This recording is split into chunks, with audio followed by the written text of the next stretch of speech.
What if the biggest pressure you're facing as a pastor this week isn't your sermon prep, your attendance slide, or your staff tension, because there's always one?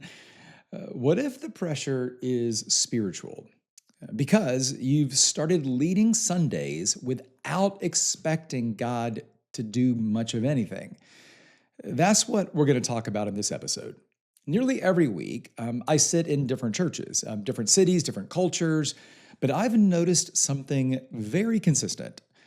Churches feel alive, some feel alive, others feel asleep, and it's not the size of the church that makes that difference. It's not their budget, it's not production value. I think the difference is expectancy.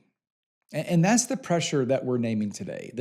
The pressure of leading when you've quietly stopped believing that God is going to do something this weekend. Now, I'm not in any way suggesting or saying that you've lost faith. I'm just saying that sometimes the pressure of ministry slowly kind of pulls us into a rhythm of performance instead of presence. I know I have been in ministry for 20 years. I was a lead pastor for 13. I totally get it. I mean, you plan the service, you prep your sermon, you hit all the cues, but deep down, you're kind of just hoping it works. You're not expecting that it will, or expecting that God will. So let's go a little deeper on this idea of expectancy. The Holy Spirit is always present. However, the Spirit often moves where He's expected.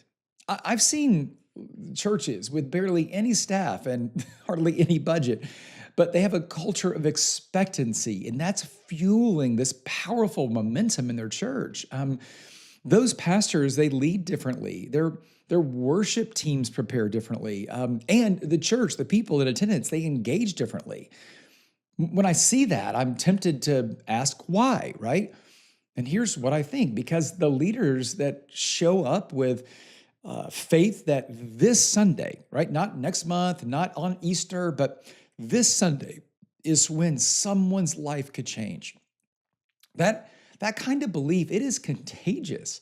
And it really does change some things. It changes how you plan your order of service, how you cast vision from stage. I think it changes how you welcome new people, how you lead volunteers. It certainly changes how you preach your message.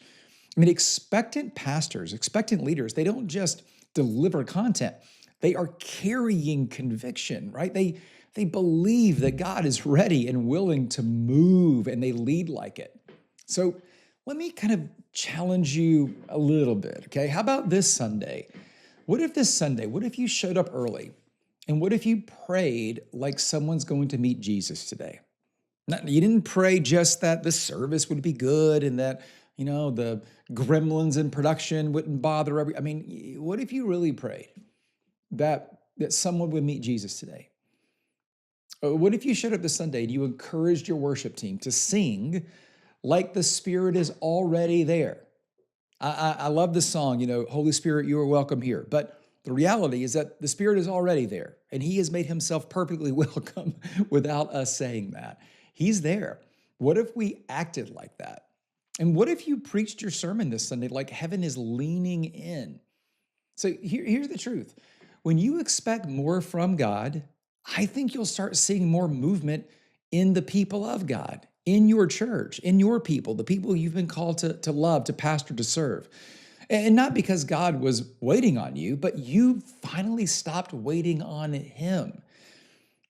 Listen, if this hits home in any way, if you've been leading under pressure and wondering why it all just feels flat, as I said earlier, I get it. I also have created some tools that I think can help. If you go to gavinadams.com, you can take a pressure inventory. That will help you find out exactly where you're feeling the weight, where it's the heaviest. You can also join, I do this every month. I have these free pressure valve sessions with me and other pastors just like you. Or if you're ready to go even further, if you want to begin maybe realigning your strategy with your calling and getting everything in your church more strategically in place, you should check out leadership labs. I do those, or just reach out to me and maybe we can have a conversation about working together individually.